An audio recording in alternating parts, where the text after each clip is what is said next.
because not many POC people have that type of wealth. As you can see in many people's neighborhoods and communities, it's usually a white person. You can see it in gentrification around us and even in schools nowadays. But generational wealth is basically hard work that isn't really your own hard work. This campaign to create awareness to generational wealth is brought to you by the Department of Neighborhoods Generational Wealth Initiative, the Washington Housing Finance Commission, and Rainier Avenue Radio World.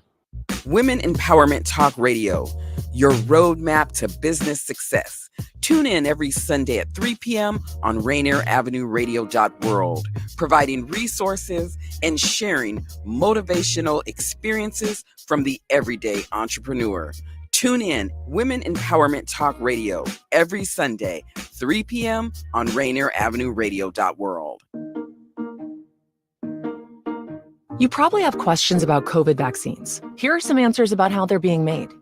How are COVID vaccines being produced faster? Usually, vaccine testing and production are separate steps. But because of the pandemic, vaccines are being developed on parallel tracks. So both steps are happening just at the same time. How are the vaccines being tested? Right now, several different COVID vaccines are in testing. Each go through multiple clinical trials with up to thousands of volunteers. How do vaccines get approved? Not all COVID vaccine versions will make it to the final stages of testing and approval. Produced vaccines that do not pass clinical trials will be destroyed. But for those that do pass, a team of medical experts will examine test results and possible side effects. If the vaccine is effective and safe, it gets approved and gets to you. Go to covidvaccinewa.org to learn more. A message from the state of Washington.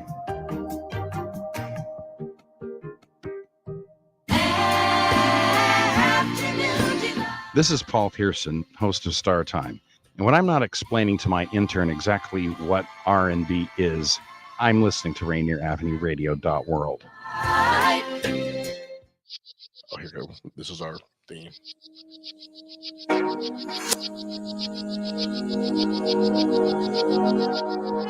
Good afternoon, ladies and gentlemen. Juan, Cotto touching bases with you live from the historic Columbia City Theater, where today we have a special guest with us from the Washington Interscholastic Activities Association.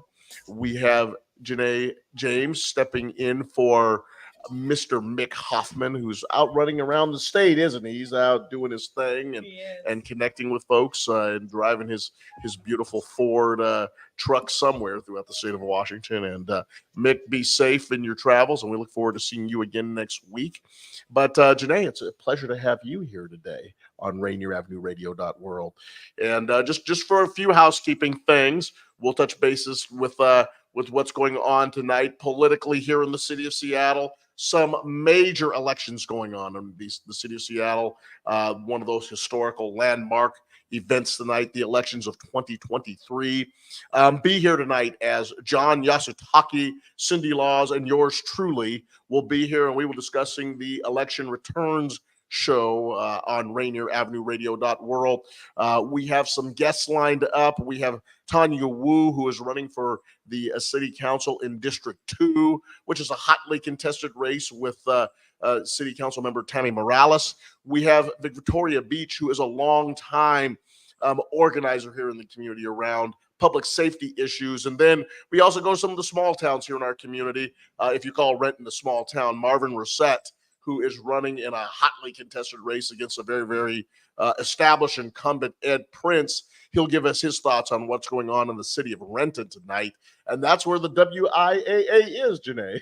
We're located in Renton. I make that commute every day. Well, welcome. Welcome so much. And tell us a little bit about what you do at the WIAA. Yeah, so I am the Assistant Executive Director for Eligibility, Education, and Special Programs.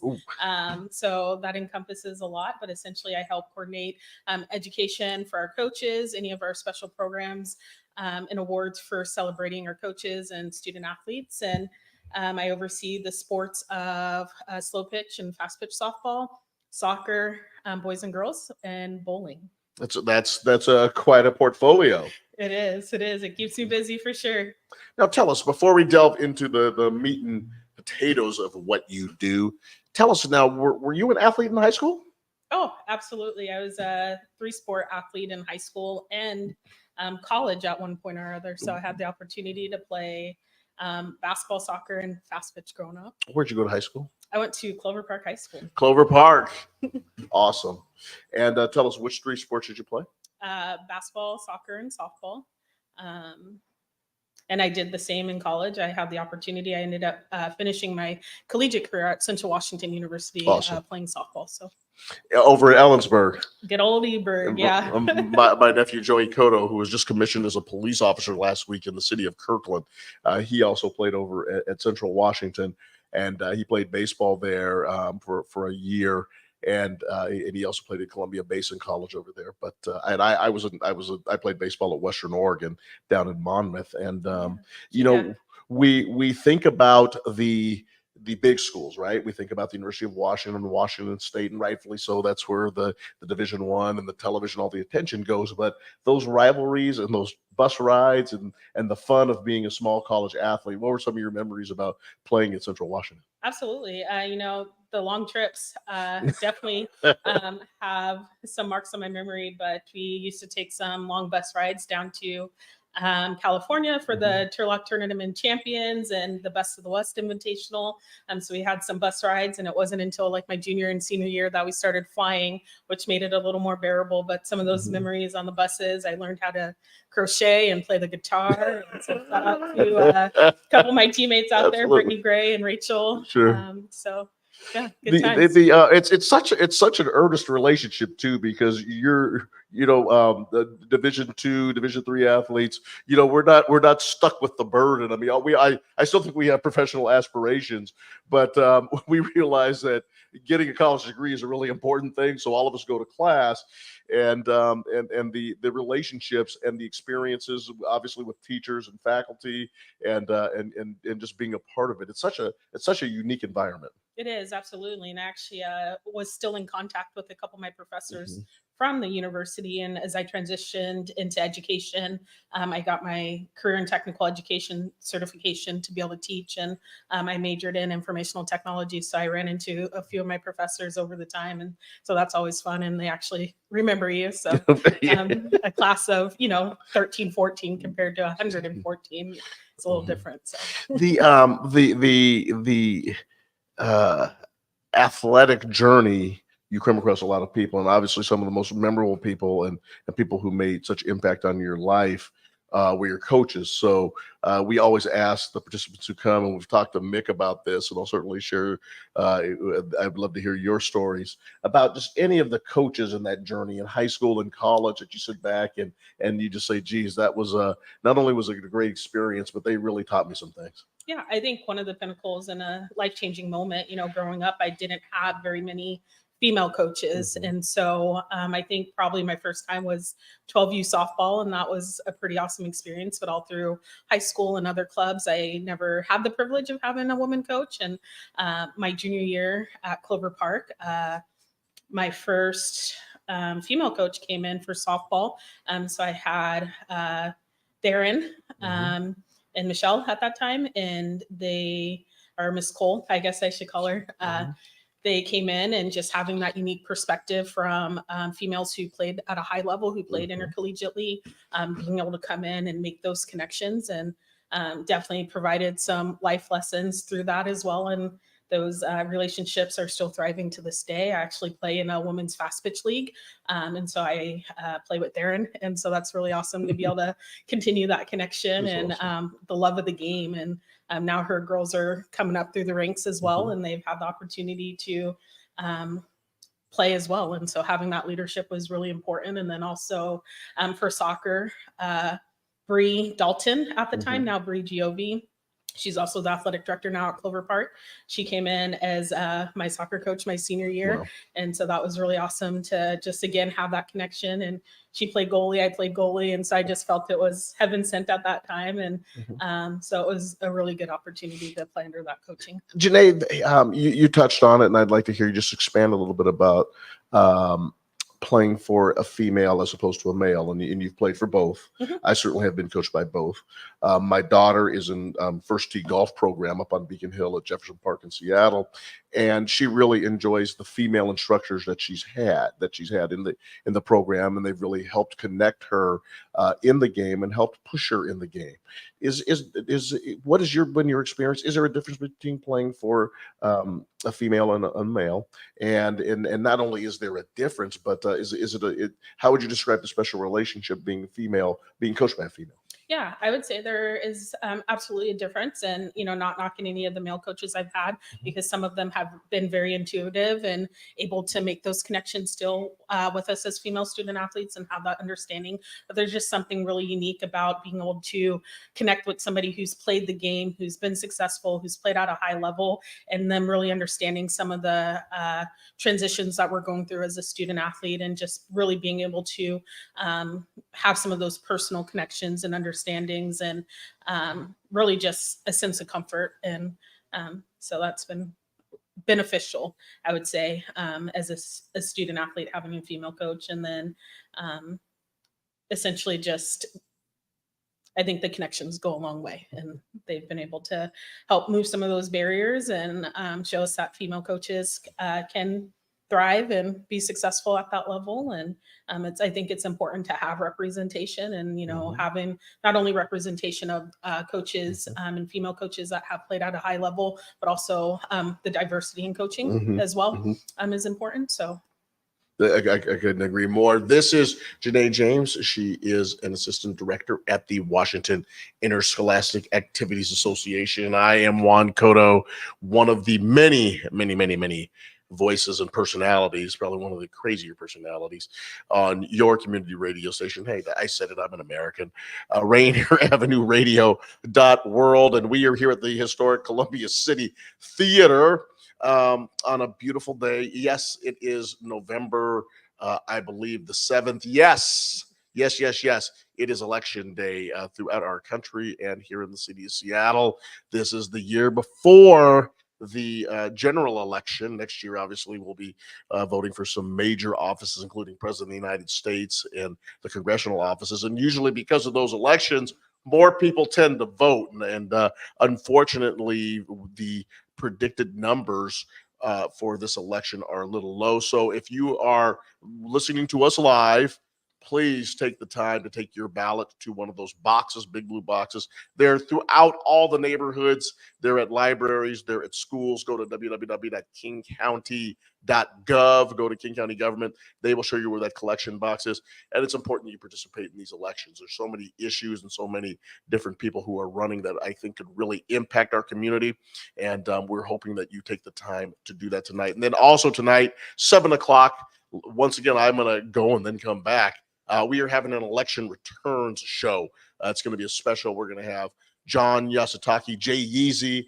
You hear us call football games, but tonight, far more important, you're going to hear us talk about the election returns and the impact that's going to have in our community. Cindy Laws is going to be with us, a longtime community advocate. We are also going to have Tanya Wu, who's running for District number 2 election against Tammy Morales. Hear her thoughts and feedback on a hard 6 or 7 months of campaign that she's been involved with. We'll hear Marvin Rosette, who's running for the city council down in Renton. And then we will also hear from Victoria Beach, who is a longtime advocate around public safety issues. And those are issues that are really plaguing our community right now. Friday night, we'll be back to telling the story of our kids, the O'Day Fighting Irish, right up the street here over there in Capitol Hill, First Hill, that school over there with all the hospitals around it, and an alma mater of one of the two of us. They will be taking on the Auburn Rivers. I was cleaning out my son's bedroom today. Had to spend a couple of hours cleaning out Clemente's room today. And I found in the bedroom my letter from 1982 when I lettered for the O'Day Irish football team. And it still looked pretty good. It wasn't disintegrated in the dust yet. But O'Day is taking on Auburn Riverside. We will have that broadcast at 5 o'clock. It is a matinee. Obviously, with daylight savings time, it's probably be dark down there. But go ahead and if you cannot make it to the ball game and you want to hear some good high school football on Friday night, please join in. I'm sure the broadcast will be fun and the game will be outstanding as we're moving into the state round of 16. From your perspective, Jeneé, how does the WIAA support athletes, and how does the mission in your role really develop the skills for athletes to participate and give them the motivation to move forward? Yeah, no, that's a really good question. I think definitely have some unique perspective from the various roles that I've played over time. I think the WIA does a great job supporting not only the athlete, but the student as a whole. And when we think about some of our core and principal values, providing equitable opportunities for students to participate really is at the core of what we do as an association. And a lot goes on behind the scenes. And so in addition to directly supporting these students through the various programs that we have, we also put a lot of work into supporting our administration, our coaches, our athletic directors, and ensuring that they're getting the quality things that they need to be able to lead and direct our students. And so a lot goes on behind the scenes there. And an additional, that student voice is really important to us, and it helps guide a lot of our conversations and decision making. And so we have our LEAP program, and so that's leadership through education activities and personal development. And so those students, we have representatives from across the entire state, and they come in cohorts. So we have junior and senior cohorts, and essentially they help be the voice of our 225,000 student athletes that we have. And so they're able to take information that we're providing, leadership development that we're providing, and bring that back not only to their buildings, but also the leagues and the districts that they also represent, and essentially help really be a driving force for our student athletes. So important to create leadership throughout the student participants. And it sounds like the WIAA is trying to not only provide the experience, but also allow for the students to give creative feedback in terms of how they can make the athletic participation process better. Yeah, absolutely. They get, give us a lot of insight on that student athlete experience directly, and hearing it from the student athlete themselves is really important. And, we think that information is really valuable, and the students trust us, and they're really candid in their conversations, and that helps us. And, they're involved in many of our processes, and they get insight on how things are being run, and in addition to like learning at our board meetings and stuff like that. And so if there's anything on the agenda that's, imperative to make a decision, we want to have that student opinion and student voice, and so able to work with them, and they learn the process and understand some of the things that we go through. And but having an opportunity and a say, I think, is really important for that student voice. And about roughly how many students participate in that? So we have 16 now. We have we just brought in a cohort of 8 for the junior class, and then they'll roll over until the senior year, and then we'll bring in a new junior class next June. So. And just from a geographical perspective, do you try to get students from all across the state of Washington, or how? Oh, we do. We try to select that geographically, and it's also by an application process. And so I would encourage, if you have a junior out there, for them to apply for this. We do selections in June, and so if you go to the WIA site and select the LEAP program, there's more information there that will guide you through that process, give you a little bit more information about the program. And we encourage, the more that we have, the more selective we can be, but to ensure the representation regionally and geographically is really important, as well as the diversity, and also in sports. And so it's. Jeneé, you started in the midsummer, late towards the end of summer. You must have come in drinking from a fire hose. Absolutely. Sounds like they just tell me. And I think if you've been around long enough, which I have, you end up being that type of position where you are, thrown into a position, and you're doing it. And how do you set goals and objectives for yourselves, and how do you make them real enough that you can accomplish some things over the next 9 months? Yeah, I would absolutely say it was unique coming into this position. I had previously done some work for the WIA as a state hearing officer, so I had a little bit of insight, but I didn't have a clue what I was really getting myself into. And I came in and I started mid-August and kind of just hit the ground running. We spent most of the fall traveling to our fall workshops, and I had the opportunity to meet with almost every athletic director in the state across all of our regions. And so I thought that was really important to get out and be on the forefront with that and continue building relationships. Many of them I had established as a past athletic director in the WIAA, but essentially I think I had to be committed to understanding that I don't know what I don't know, and growing from there. And essentially, my ultimate goal is not to repeat the same mistakes. It's learning on the fly. There's a lot of information, but I believe the support that my team provides me, in addition to Mick, really helps me kind of grow and thrive. So ultimately, I just want to have continuous growth and elevate from there. You're an African-American female. Yes. I am a Black man whose father was from Puerto Rico, Black Puerto Rican, and my mom was a Black woman from here in Seattle. We grew up in the community, and we assume these leadership positions, Yes. whether they are in athletics, whether they are in at the blood bank, and you do your work. And obviously, we feel a connection to our community to provide opportunities and shape young people and then the pathways, and obviously whether we how I say accept it or not. I mean, it's automatically accepted. You and I are in leadership positions, and people look up to us for the questions and answers and so forth. And I'm just wondering, from your perspective, how do you balance especially, and you're down here in Rainier Avenue Radio, where we're certainly where I grew up, and we have such tremendous responsibility, I think, to reach back and work with our communities. How do you balance that off in the positions you have right now and the positions that you've had? Yeah, no, I think, it's definitely a tough balance, but I think I have a unique lens and some positionality that allows me to help kind of guide conversations and be a leader in that way and just have some impact. So I think being able to make those connections, and I've seen this profession grow pretty profoundly since my start. I can think back to 2013 and being the only one in the room, and now here we are, 2023, and I've had the privilege of seeing not only more women, but women of color in this position as well. And so we have that representation that is starting to grow a bit more, but obviously there's still a long ways to go. But I think it's, an opportunity for me to help, cultivate and guide conversation and change. And I don't take it lightly. I feel it's a privilege to be in the position that I'm in. And, I want to be able to utilize that to impact positive change and kind of be a leader in that way. So, and you said it at the top of your comment, and I completely agree, by the way. It can be difficult. It is difficult. And when I say that, when I say it's difficult, because you feel, you feel bound, and you're hopefully you're promoting the community through your work, and hopefully you're promoting others. But at the same time, it feels sometimes that you can never do enough.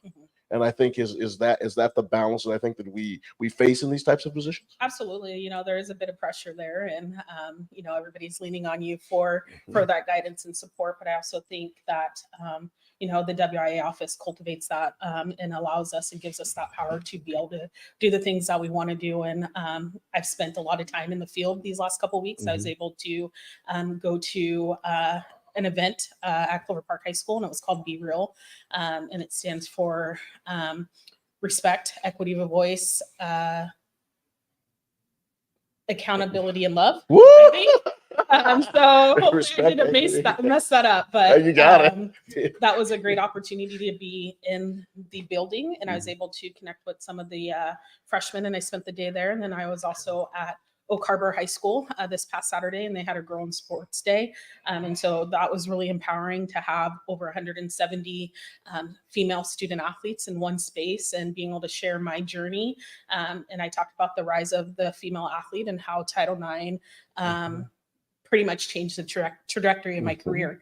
And it was really powerful to be in a room with so many women and girls who were excited about participating and being in athletics and being a student athlete, and it was very rewarding. She is Jeneé James, and she is one of the associate directors at the Washington Interscholastic Activities Association. She's over a lot of stuff, including eligibility issues and compliance and slow pitch softball, and her bucket is very, very deep, and she's also a role model and a trailblazer, and that is something that she does not take lightly, and we'll delve more into that. But once again, Rainier Avenue Radio, your community radio station, our community radio station, tonight at 7:00 on this election day, we will have our election return special. Juan, Cotto, that's me, John Yasutaki, Cindy Laws, and some great community leaders. We will be having a conversation about the elections and the impact those elections will have on our community. We were told a couple of years ago that our show was better than the newscasts on television. I'm not in a position to validate that, but you should come check us out. I think we do a pretty good job. Tell us about some of the major challenges and opportunities that you have faced in this position since you started. Yeah, I think I alluded to it a little bit earlier. I think the biggest challenge in my transition was just being out of the office for almost 3 weeks for the very start of this position. And so I got used to doing a lot of learning on the fly, working from the field. Essentially our job's never done. And, I take pride in my availability. And so working those hours, it's pretty much extended. I want to be able to make those connections and be able to reach my membership as they're reaching out and being able to respond in a timely manner. And so I think it's just been interesting to establish a healthy balance of what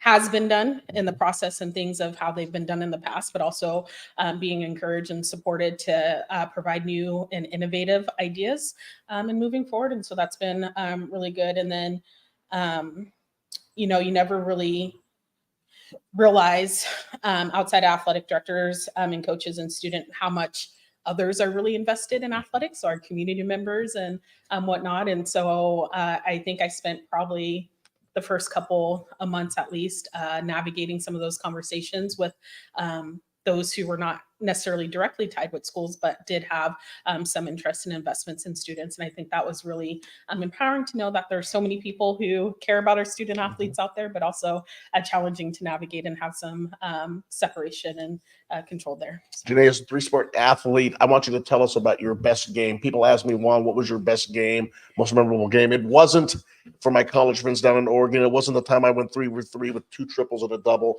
and drove in 7 runs. That wasn't my best game. My best game was my final at bat as an O'Day Irish senior when I sacrificed bunted the run to second base, and then we scored on a base hit. That was my best game and most memorable at bat. What was your best game in college or high school? Oh man, that's tough. I haven't thought about that in a really long time.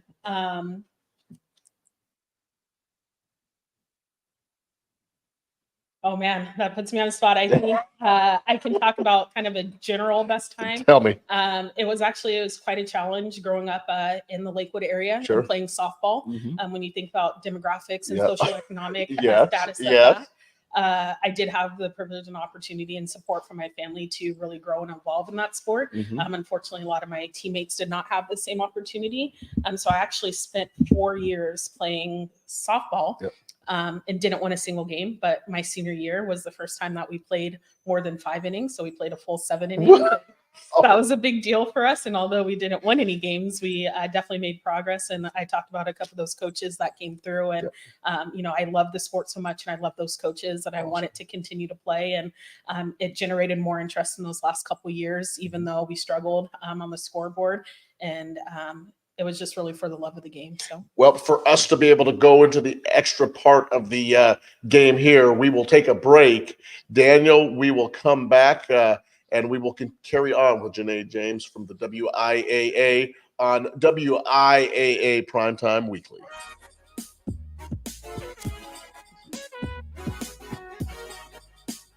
Rainier Avenue Radio,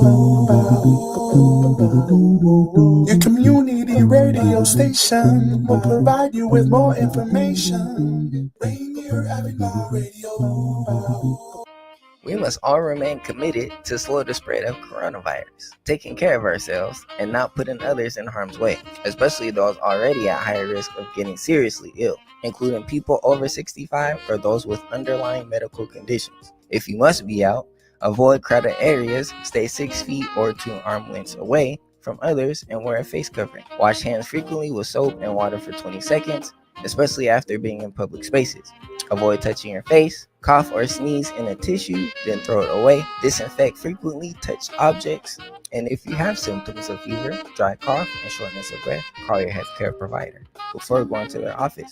Slowing coronavirus means taking care of ourselves while also protecting others. Even if you're not at high risk, these steps should be taken to help slow the spread of coronavirus. We are all in this together.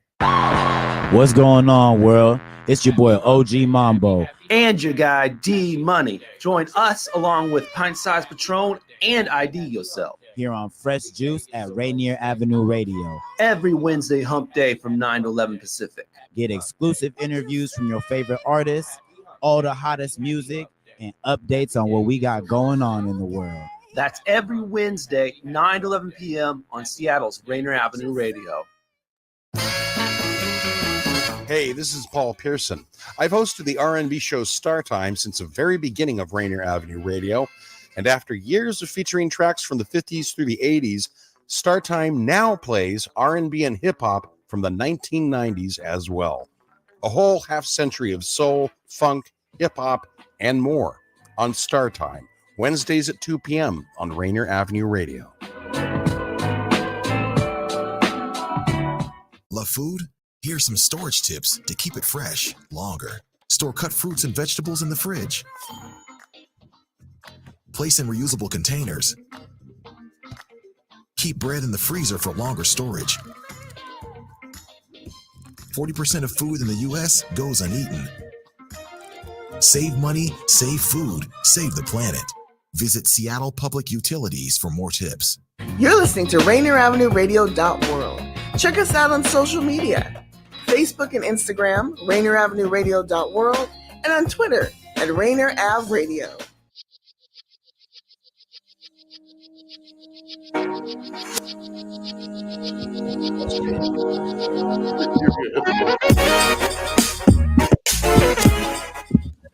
Welcome back to WIAA Primetime Weekly.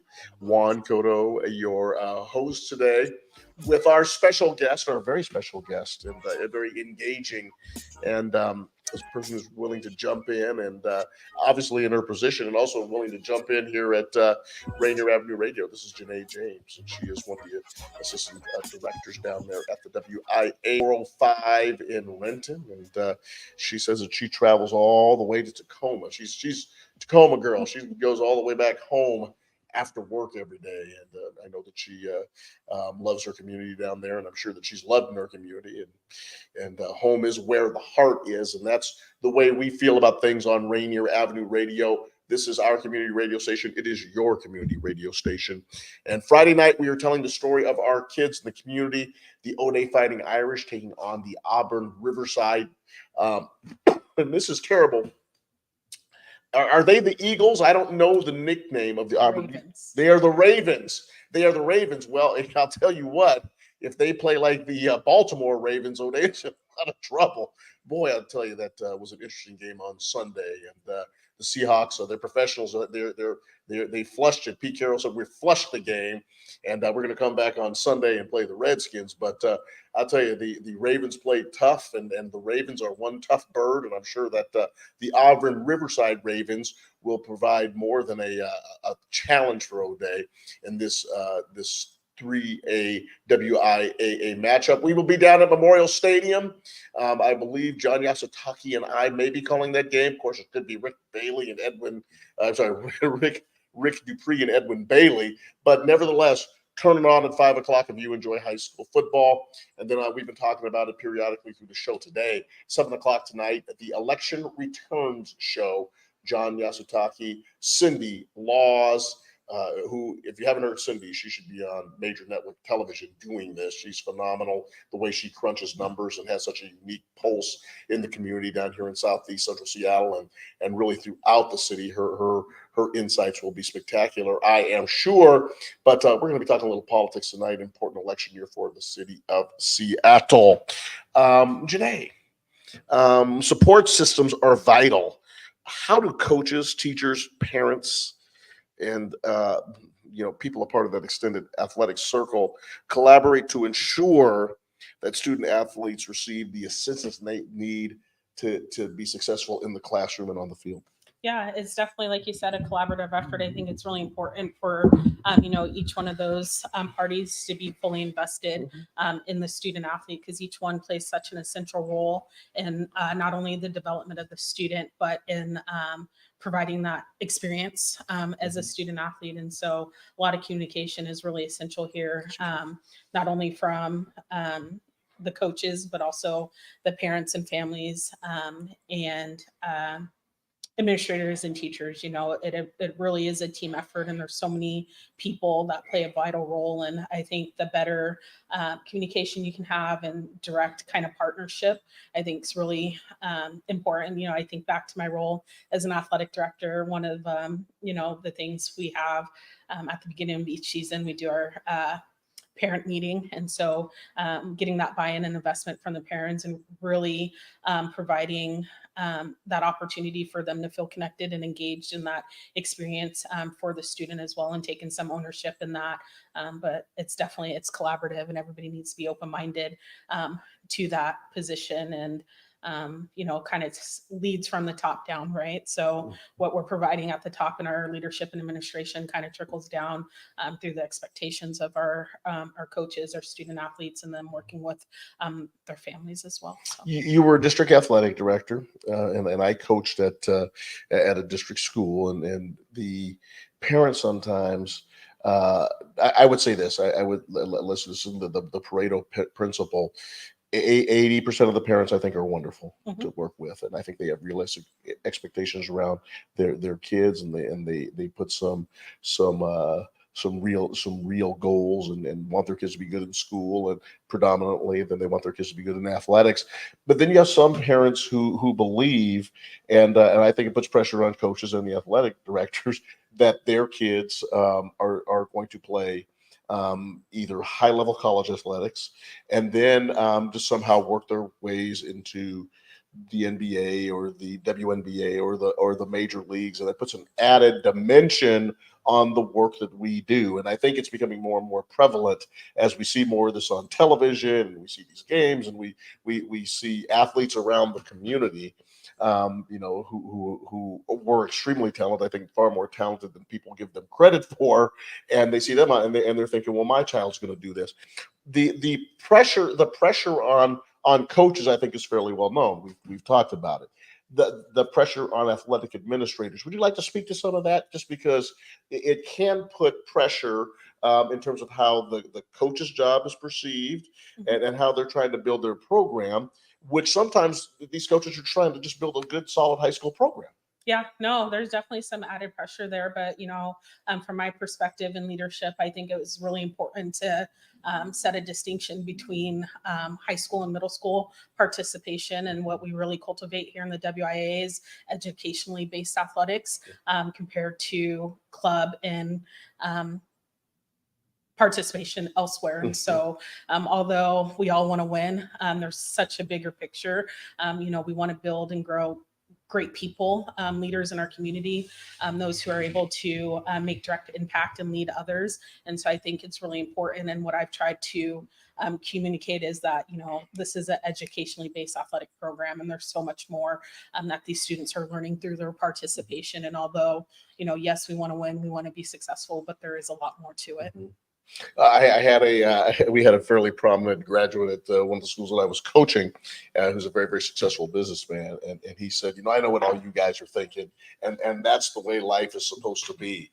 It's athletics it's academics number one and athletics number two. And he flashed his fingers. And it was really funny because I think sometimes we almost feel as coaches, we want to make sure that the kids are balancing out that pressure. We see them during practice, but we only hope that they are emphasized on what we're talking about with the athletics when they go home. And I just wonder from the perspective of the athletic director, how do you balance off and make sure that the kids have the support they need with all the pressures right now? And there's a lot of pressure on, as you said, we all want to win.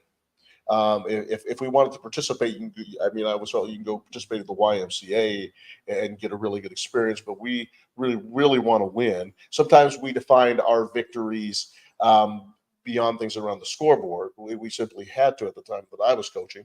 But the bottom line issue is, how as an athletic director do you work with the coach to ensure that the participants are getting what they need to be successful in the classroom and making that a priority as well? Yeah, I think definitely accountorship and ownership of the process is important, not only on the student athlete, but on the coach, and, what's directed from the athletic director, essentially, setting that standard of, high academic standard, and having that kind of be the pinnacle of what we're really doing. I think it's important. Obviously, students have to be successful in the classroom, and in order to participate, and, if that's sort of the ultimate goal, we want to help guide them through that process. I know, through my time, I was able to work with a lot of our coaches and implement various programs through community partnerships. And so we had community in schools that was really engaged through our athletic department, and we were able to implement after school programs for our student athletes, and especially those ones who were struggling, but also, giving some responsibilities to those students who were generally successful and able to contribute and help support their teammates in that regard. And so I think, kind of just building a culture and a standard of academic success is really important. The coaches buying into that and knowing that that's also part of the job, and taking ownership and that academic success piece. And I think it's really important to be able to have those connections and building and taking advantage of some of those other opportunities and resources in the building to be able to help support the student as a whole, and allow them to be successful not only in the on the court or field, but also in the classroom. Jeneé, my wife, is a therapist, and mental health is a big topic in our house. And certainly, I think one of the positive byproducts of the pandemic is that there seems to be less of a stigma around mental health. And we're having some fairly intelligent conversations about it finally. Conversations that lack the stigma that it's such a negative thing to be able to speak toward those challenges. My son Clemente, who I reference all the time here, there were times where maybe I was pushing him a little too hard in his athletic pursuit and working on things. And I remember one time he just didn't look like he wanted to practice one day. And instead of following that regimen, I remember I'm having him throw all the stuff in the car. So we're going to go up to the park, and then we're going to get a workout in. And he put all the stuff in the car. And instead of going to the park, I went to Ezel's Chicken, and we ordered about 2 pounds of chicken strips, maybe more, and all the fixings. And we went down to the park, down at Seward Park, and we just sat down and we had a meal together. And we talked and we laughed, and he played on his phone. And then we went home. And I could tell that it took the stress off of him, and he was happy. He was happy, and it was probably time that we took some of the workload off. And I'm wondering how our coaches starting to look at with the demands of academics and athletics, and the walking into some communities that are supportive, walking into some families that are supportive, walking into some families that are not so supportive. How we are making sure that our kids are having the type of experience that really looks at them and makes sure that their mental health through all of this is being looked at. Yeah, I believe that kind of comes with the culture of the program, being an advocate of taking advantage of the resources that you have in building. We have some great resources, working with our student counselors, those kind of things to help us navigate. Unfortunately, coming in, not every coach has the background to be able to identify some of those needs. And so it's also on us as administration, ensuring that we're providing guidance and support, and also taking advantages of the resources that we have in our buildings and our communities to be able to support these students, and allowing the experts to be able to interject and support as needed, and putting that out there for the student athletes, for them to understand and not be stigmatized and those kind of things. And so just kind of creating a healthy culture and environment centered around your athletic program, and utilizing the resources that we have access to. Rest and recovery are an important thing. It seems like now kids are playing 2 and 3 sports, and I think when I was growing up, of course we used stone hieroglyphics and everything back then. My son will tell you, and I had a hammer and a nail to turn in my assignments. And I do tell him I actually did use a ballpoint pen. Our kids nowadays, when I played, right, I came home from football, and maybe I'd go play some basketball with the kids at the park. Wasn't as competitive, but certainly go have some fun, and then come home and do our homework, or we'd go to friends' houses, and we might play a little touch football out in the street, run around a little bit. Today's kids, they are going from their regular season sports practice, and then to be competitive in baseball. Last night he went to his baseball workout at 7:00. He's got pitching workouts on the weekend. It just seems like everything's been amped up, and this is so he can have a chance to be competitive with kids who are playing a single sport all year round. And I guess my question to you is: are we taking into account that kids, certainly some of these multi-sport athletes, or kids who desire to be multi-sport athletes, in the middle of the season, they're playing 2 and 3 sports on select workouts? How do we balance that off and make sure that that's being accounted for? Yeah, I think that's a really tough position, and rest and recovery is really important, and I can attest to that. As currently playing slow pitch softball competitively and playing 5 games in one day. I know the toll that it takes on my body, but ultimately, I think it's important for the students and the family to kind of be cognizant of that as well, and knowing their bodies. And on the other end, coaches are working really hard to help build and sustain their program, and taking time off when they need, and kind of being aware. And so hopefully that's being adjusted based on what their week looks like, game days, walkthroughs, taking advantage of that, maybe additional days for study hall and time in there, but really being mindful of the wear and tear that's happening during this time. And I know each situation is going to look a little bit different, but I believe our coaches are cognizant of that, and making discretion there and adjustments as needed. So putting on your administrative hat, okay, as an athletic director, and looking at the situations we just talked about for mental health, to make sure that kids are, ultimately it could be perceived as a time management issue, but nevertheless, making sure that they're getting the rest and recovery, the time they need, making sure that they're able to find the time to participate in the multiple athletic tracks. Oh yeah, and also be a world-class student. Oh yeah. What's the advice that an athletic director? What's the advice that someone who is a former athlete like yourself gives to parents and students in terms of how to be able to balance all of this out? Yeah. From my perspective and just personal experience, it was really important for my family and I to really be cognizant about kind of those time management things, being aware of our schedules, and just having open and honest conversations about how I was feeling physically, how I was feeling mentally, and, utilizing that to be able to make the decisions that are necessary. I think communication is really important. And so being able to kind of have those tough conversations, whether it's with my parents or my coaches, but ultimately knowing the extent of, what my body can do, what I'm capable of doing. And in a sense, yes, pushing myself, but not to the extent where injuries and those kind of things come into play.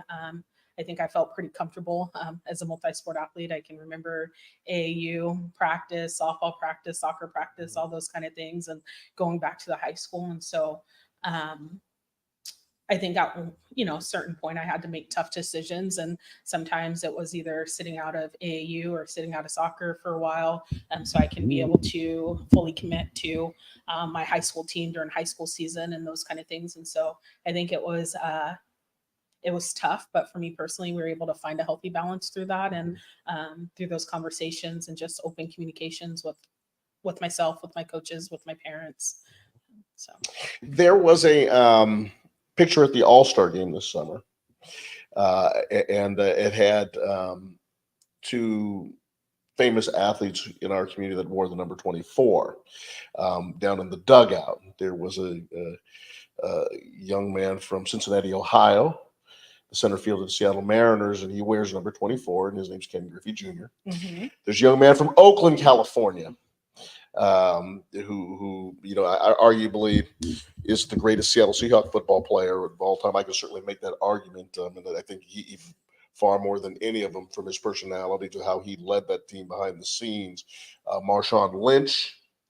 And then I grew up here in Seattle, and I'm old enough to remember the 1979 Seattle Supersonics, and I have a favorite player who wore number 24, a young man from Los Angeles, California, went to Pepperdine. His name is Dennis Johnson. And so I took a picture of that. I took a picture of those two, and I was all the number 24s.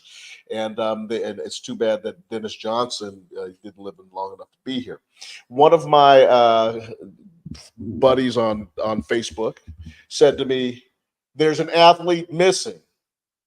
And I said, "Who?" They said, "Jewel Lloyd." Jewel Lloyd's number 24. And she's had a spectacular career. And all I said was, I stand corrected.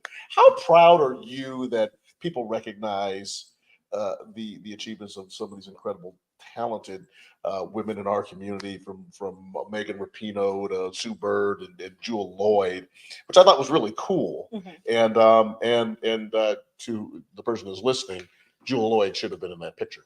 Yeah, no, absolutely. I think the trajectory of the female student athlete and just athletes in general, they're playing at a high caliber and they deserve recognition. They're out there, they're working, they're making the same sacrifices. And, really, I would say the female athlete has elevated over time, and they are, it's amazing to watch them play. I mean, I've spent my time growing up, and obviously as time has passed, I'm still a huge fan, and being able to see the involvement of female athletics in general has been really just kind of heartwarming to see, just because I know, last year we just celebrated the 50th anniversary of Title IX, and knowing that that opportunity wasn't always provided to women athletes, and just kind of seeing the evolution of that. It's been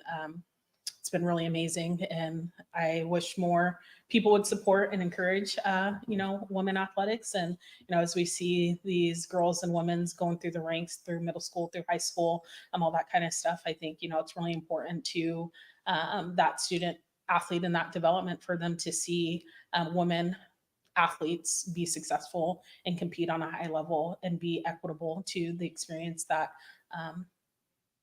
our male counterparts are having. So what numbers did you wear and why?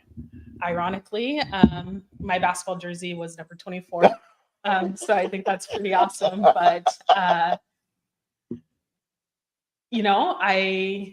I don't know why I chose that number in high school. But you think of some of the kind of stellar athletes we had, the combo, like the odd numbers for home jerseys, even numbers for away. Yep. So I had that 23-24 combo, obviously 23. I chose for a reason. So, back then Michael Jordan was, I never heard of him. I know.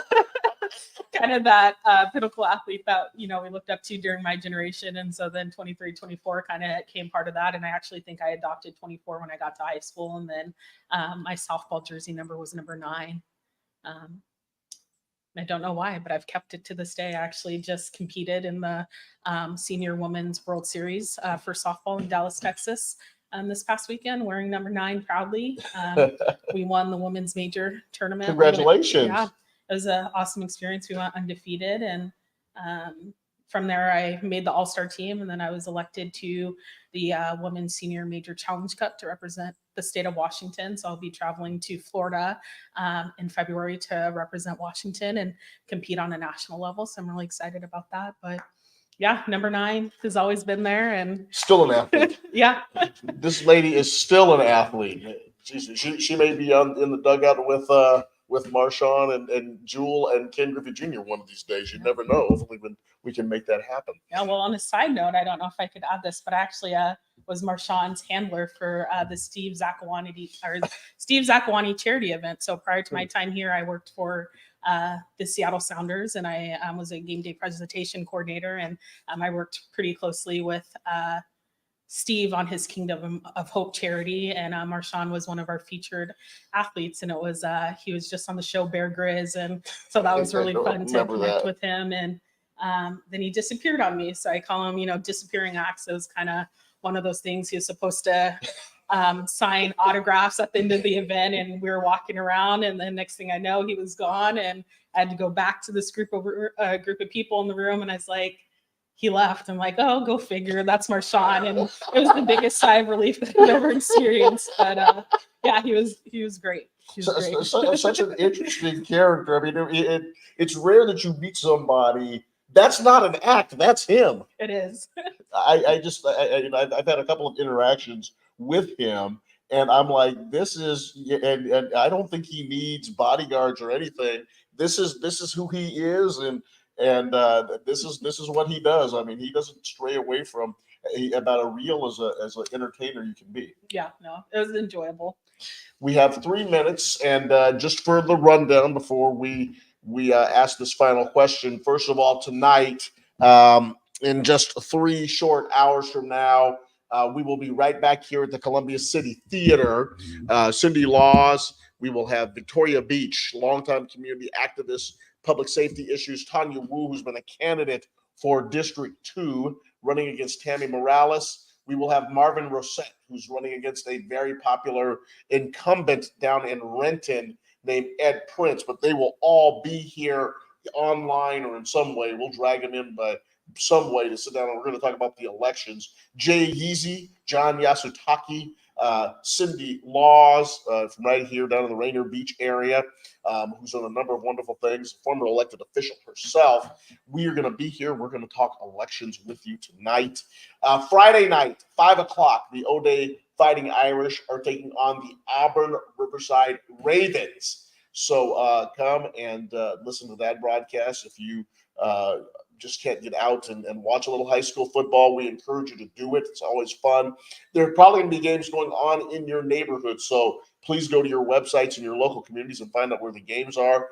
If you're going to go throw a couple $100 on the Huskies and the Seahawks, the least you can do is throw $10 down and go buy some popcorn to support your local high school. And then just close your eyes, because the people that you're watching on the field, you're going to be seeing them on Saturdays and Sundays in a few years.